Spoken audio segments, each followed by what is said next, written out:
Vous écoutez Procrastination, saison 8, épisode 18, l'immunité scénaristique. Un podcast sur l'écriture en 15 minutes. Parce que vous avez autre chose à faire et qu'on n'a pas la science incluse. Avec les voix de Mélanie Fazi, Estelle Fay et Lionel Delous. En anglais, j'adore l'expression, ça s'appelle la plot armor, c'est-à-dire l'armure en intrigue.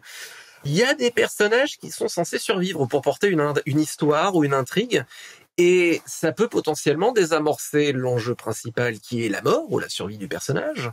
Et du coup, on va parler de gérer ce problème. Et en fait aussi, moi j'aimerais aussi commencer par poser la question comme d'habitude. Est-ce que finalement c'est vraiment un problème, l'immunité scénaristique ou pas? À mon humble avis, ça dépend de l'horizon d'attente en fait.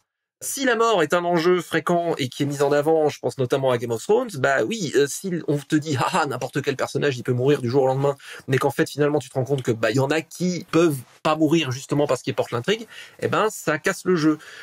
Mais cela dit, ça n'a jamais empêché personne de regarder des James Bond, par exemple, où il est clairement évident que James Bond ne mourra pas à la fin de l'épisode. Donc, est-ce que c'est un problème ou pas? Personnellement, je trouve que ça entraîne une question plus intéressante, c'est qu'un personnage mort ne peut plus souffrir, et du coup, c'est vachement moins drôle. Il y a beaucoup d'autres enjeux pour faire souffrir les personnages que la mort. Je suis assez d'accord avec Lionel, donc je vais un peu aller dans ta direction. Disons, surtout quand on est dans des univers de dark fantasy, et ça, on le voit dans le post-Game of Thrones, par moment, il y a ce côté, oui, non, mais on est adulte, on est mature, on va faire mourir plein de personnages. Sauf que ça fait de la shock value facile, mais par moment, trouver d'autres manières de faire monter les enjeux que la mort des personnages, ça peut être intéressant. Et ça peut être aussi vraiment, par moment, plus original en tout cas. Et ça peut aussi permettre de faire certains types de personnages qu'on voit peut-être pas assez souvent dans certains genres. Par exemple, un dark fantasy ou ailleurs, ou quand on est dans un genre un peu sombre. C'est une des choses dans les multiples que j'ai voulu tester dans Bohen 2, qui est pourtant, le summum de mon univers de dark fantasy. C'est, mine de rien, quand des personnages vieillissent, quand des personnages prennent de l'âge, ont un passé dans des mondes de dark fantasy, qu'est-ce que ça donne en fait? Quand ils meurent pas tout de suite. Qu'est-ce que ça donne quand on a des couples qui sont ensemble depuis super longtemps aussi, quand on a des vieux couples? Comment eux, ils réagissent dans des univers de dark fantasy? Aussi, on peut faire attention quand on tue des personnages à certains tropes, voire certains clichés qu'on n'a pas forcément envie de perpétuer. Par exemple, dans les univers de dark fantasy, où on va tuer tous les persos LGBT parce que, oh là là, c'est des mondes trop intolérants et trop durs, à quel moment on n'est pas dans le bury your gays, qui est un trope aussi problématique et qu'il faut questionner. Donc là, petit spoiler, mais effectivement, j'ai un couple homo qui finit ensemble, qui reste ensemble, qui sont un vieux couple et qui vieillissent ensemble, et c'est cool. Et oui, il n'y en a pas un qui va mourir, parce que je voulais aussi montrer ça. Je voulais montrer un couple où ils survivent, et où finalement, ils font leur vie ensemble, parce que ça existe aussi, quoi. Et ça fait partie de ce qui rend un monde crédible et intéressant. Après, par contre, trouver des enjeux ailleurs que simplement dans on va tuer les personnages. Et ça, c'est intéressant aussi. Maintenant, par contre, ce que je vois plus sur le plot armor, qui peut être problématique, c'est le personnage surpuissant ou surfavorisé par le destin. Sans être forcément intéressant derrière ou s'apporter de gros enjeux. Et disons quand même, si votre perso y survit, il faut que derrière, il y ait des choses qui fassent que, que sa survie, elle intéresse aussi le lecteur. Et si c'est juste parce que, c'est le héros, il est trop beau, il est trop gentil, il est trop puissant, là, c'est un peu limite. Donc voilà, c'est comme de tout, ce sont des équilibres à trouver en fait. Je pensais, tu vois, au personnage avec la plot armor, je pensais le plus emblématique, c'est peut-être Superman. Ça nous ramène, je trouve, de manière plus globale, là, on avait fait un épisode sur la règle de Sanderson, à la règle 2, qui dit les limitations sont plus intéressantes que les pouvoirs, parce que les limitations, c'est ce qui donne le conflit. Un personnage qui est mort, donc, il peut plus souffrir. Et une licence qui a quand même gravement enlevé la mort dans la plupart de ses personnages, c'est Highlander. On trouve d'autres enjeux, d'autres conflits, puisque forcément, il y a le fait qu'ils sont immortels et les autres pas. Alors oui, effectivement, ils peuvent se faire couper la tête, mais ça ouvre d'autres questionnements. Je trouve aussi que, inversement, il peut y avoir des morts super anticlimatiques, quelque part. Genre, moi, j'ai été super déçu, par exemple, par la mort de Joffrey Baratheon dans la série Game of Thrones. Je trouve que ce petit bâtard, il n'est pas du tout souffert assez. Franchement, ça méritait plus de torture. Dans l'autre sens, il y a des méchants avec immunité scénaristique, et ça, c'est chiant aussi, je trouve. La résurrection de Palpatine dans les derniers Star Wars, c'est grotesque. espèce de fantôme venu de l'au-delà qui fait ah, je suis méchant, regardez, en fait j'étais pas mort. Ça marche pas non plus, quoi. Donc on pense souvent en termes d'immunité scénaristique parce qu'on se dit bah la chose la pire qui puisse arriver, c'est la mort. C'est probablement vrai dans le monde réel. En tout cas, perso, moi je préférerais, comme disait Woody Allen, je veux pas atteindre l'immortalité à travers mon travail, je voudrais atteindre l'immortalité en ne mourant pas. Mais dans la narration, il y a effectivement bien d'autres manières de faire. Le grand classique du héros d'action qui peut pas mourir parce que c'est le héros d'action, la Jason Bourne, etc. Il y a toujours un truc où en fait on va lui enlever sa famille, ou on va lui enlever sa copine, son copain, et on va lui mettre un flingue sur la tempe. Parce que, bah oui, le personnage qui a le plot armor, il peut pas y rester, puisque de toute façon, le film porte son nom. Donc c'est compliqué. Ça devient un peu un cliché aussi, d'enlever la famille du gentil pour lui mettre un flingue sur la tempe. En fait, on en a pas mal parlé, dans l'épisode aussi, je pense, sur la violence physique. Il y a des tas d'autres enjeux qui peuvent être beaucoup plus intéressants parce que la mort, c'est définitif. Donc, au bout d'un moment, qu'est-ce que tu fais d'autre avec ça? Où est la place pour avoir la complexité humaine qui est quand même vachement plus intéressante, toujours que quelque chose de binaire dans une œuvre narrative.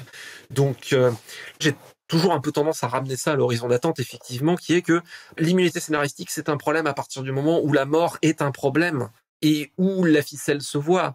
Comme dirait l'autre, il y a des sorts pires que la mort. On peut jouer complètement avec. Dans notre narration, c'est pas un problème. C'est juste pour rebondir, c'est un petit pas de côté, mais quand tu parles des sorts pires que la mort, il y a un exemple qui me revient à chaque fois que tu le mentionnes. Il y a une très très belle illustration de ça dans une saison de Doctor Who, qui est en l'occurrence celle avec le personnage de Donna Noble. Donc à la fin de son arc narratif ne meurt pas, mais il lui arrive. Je me souviens d'avoir vu cette fin de saison extrêmement émue en me disant waouh, c'est possible de réserver à un personnage un sort qui soit pire que la mort. Et ce sort, alors sans spoiler, ça tourne en grande partie autour de l'oubli de choses qui lui sont arrivées. Et cet oubli est tragique. Cet oubli vraiment m'a prise aux tripes, alors qu'il y a beaucoup de séries où on arrive à... Un personnage est éliminé de l'histoire en mourant, et finalement on l'a vu tellement de fois que ça nous atteint pas. Et pour le personnage de Donna, ça a permis en plus de la ramener tout récemment d'une manière qui était très belle, et d'avoir 3 épisodes bonus avec elle qui étaient magistraux. Sinon, j'ai pas vraiment de réflexion poussée sur ça.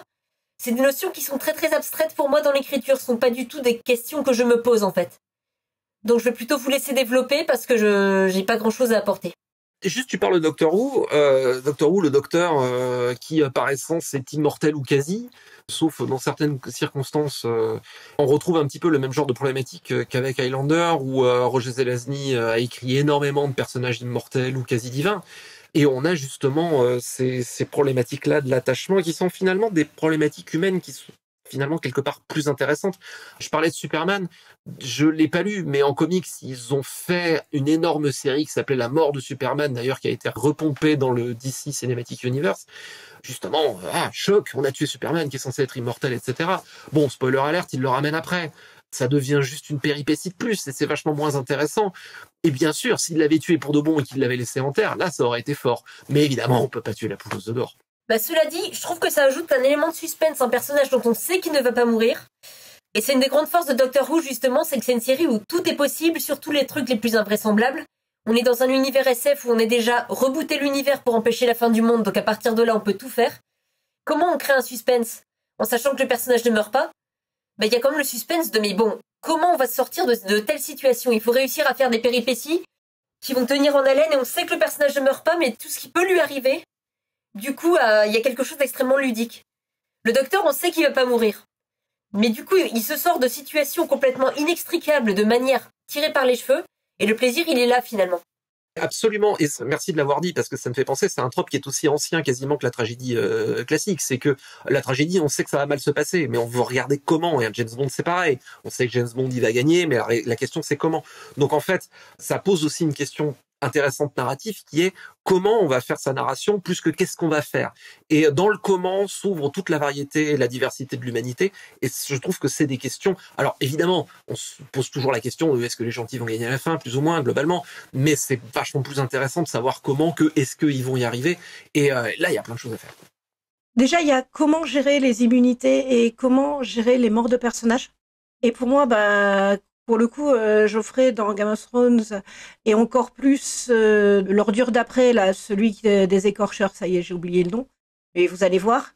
Dans la série Game of Thrones, on a pour moi typiquement l'exemple de méchants qui arrivent à survivre à tout et n'importe quoi pendant des épisodes pour avoir des morts parfois super déceptives, mais qui ne sont pas scénarisées en tant que telles. Parce qu'on peut avoir une mort déceptive de personnage, ou on peut avoir un perso qui survit en faisant les pires horreurs, mais il faut que ça soit un minimum problématisé pour moi. Il faut que ça soit rendu crédible. Et justement, une mort déceptive de quelqu'un où on s'attend que ça soit genre un grand truc plein d'éclairs, et puis en fait, il se passe quasi rien, ça peut être super intéressant. Mais dans ce cas-là, faut le gérer. Faut le gérer comme tel, faut le penser comme tel. Ou de fait, un perso qui fait les pires horreurs et qui survit quand même, oui, ok, mais du moment que ça soit pour autre chose que la shock value pour la shock value. Bon, sauf si on est dans un film très particulier là-dessus, mais en général, c'est juste parce que ça permet de faire de la shock value facile pour scénariste, quoi, en fait. Donc en fait, c'est comme de tout, c'est comment est-ce qu'on l'écrit.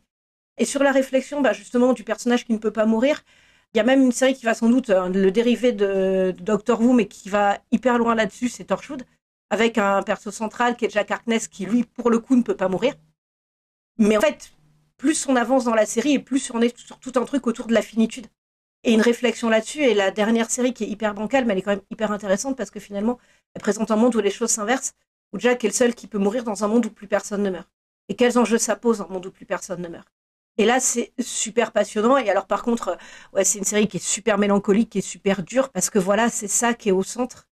Et quand même, là où je nuancerais un peu, c'est que c'est quelque chose qui est pas forcément assez joué dans tous les livres ou dans toutes les séries. C'est que quand un perso est mort, c'est son histoire qui s'arrête.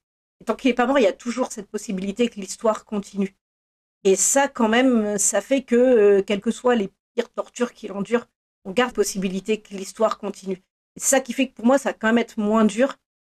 Et peut-être plus que de la plot armor au sens ce perso va pas mourir, l'un des trucs dont il faudrait se méfier davantage peut-être. Pour moi, c'est l'axiome Simpson, en fait, l'axiome sitcom, qui est qu'à la fin de chaque épisode, on revient au début et rien n'a changé. Et c'est peut-être plus ça qui est une limite en scénario, parce que même dans les Simpsons, on voit un peu la limite, parce que finalement, Marge et Homer, même dans les années 2000, c'est un couple des années 90, et qui est pas décalé par rapport aux années 2000 qu'il est en train de vivre. Et au bout d'un moment, c'est de moins en moins crédible, en fait, parce que c'est pas problématisé. Donc voilà, faire attention à ça, faire attention au ouf, à la fin, on revient au statu quo, quoi. Et c'est beaucoup plus, en fait, le retour au statu quo qui, pour moi, est la véritable impasse, plus que la plot armor, en fait. J'allais juste rebondir sur une chose que tu disais, sur le fait qu'un personnage meurt, son histoire s'arrête. Il y a un certain nombre de personnages, plutôt secondaires pour le coup, mais pas toujours, dont la mort a une valeur symbolique forte qui est nécessaire au récit, et parfois leur mort est le commencement de quelque chose, et ils continuent d'exister à travers quelque chose d'autre ensuite. J'avais un exemple dans un des livres de Brandon Sanderson, mais je peux pas le dire parce que c'est un rebondissement tellement magnifique que si je le spoil, je flingue tout pour ceux qui l'ont pas lu. J'ai en tête un personnage dont la mort est le commencement de beaucoup de choses. Oui, après, c'est aussi ça, c'est quelles sont les résonances de la mort d'un personnage. Qu'est-ce qui arrive pour ceux qui restent? Et ça, c'est super intéressant à gérer aussi. Mine de rien, pour le coup, c'est aussi l'une des choses, donc, notamment le premier film Highlander joue beaucoup là-dessus, en fait. Mais paradoxalement, la mort la plus marquante du premier film Highlander, je pense qu'on peut spoiler un peu le premier film Highlander quand même. Je pense qu'il y a prescription. Ouais. Ouais, voilà, il y a prescription. C'est pas Brandon Sanderson dans des trucs que plein de gens n'ont pas encore lus. Mais pour moi, la mort la plus marquante, c'est finalement quand il a sa femme qui meurt de vieillesse, en fait. Et c'est pas tant toutes les morts super violentes que va enquiller le film. C'est juste qu'il a vécu toute sa vie avec quelqu'un qui va mourir de vieillesse parce que c'est normal, en fait. Et ça nous renvoie à ça, qu'est-ce que c'est que de faire toute sa vie avec quelqu'un et de le perdre. Et là, il y a quelque chose d'hyper humain qui va finalement nous toucher plus que toutes les décapitations du film. Et c'est ça qui est intéressant aussi. C'est encore une fois questionner ce rapport-là à la finitude de la vie et en même temps ce qui reste après des gens qui ont vécu. Ça me fait penser à un autre exemple de fin, alors qui se termine par une mort qui est plus horrible que tout ce qui a précédé. C'est la fin de la trilogie du Parrain. Je pense que je peux la spoiler un petit peu. C'est quand même assez ancien, il y a prescription. Prescription oui. aussi. Le Parrain qui est quand même une saga où ça tire dans tous les sens, où on s'ordonne, on se fait massacrer entre frères. Bref, le personnage de Michael Corleone qui a provoqué énormément de violence, qui a donc fait tuer son propre frère, qui a perdu sa famille de mort violente à cause de ses actions. Il a perdu sa propre fille et on soupçonne qu'il s'en est jamais remis. On s'attend à ce que ce soit un personnage qui ait une fin tonitruante, une fin à la hauteur de toute la violence qu'a été sa vie. Et en fait, il meurt de vieillesse, tout seul sur une chaise. On voit juste un vieillard qui, d'un seul coup, tombe de sa chaise. Elle est horrible, cette fin. Moi, elle m'a énormément marquée parce qu'elle est absolument horrible. Il a fait couler le sang, il a vu tout le monde mourir autour de lui, et il vit avec ça. Après, lui meurt de vieillesse, sans avoir à payer pour ce qu'il a fait, mais en vivant en plus avec le souvenir de tout ça.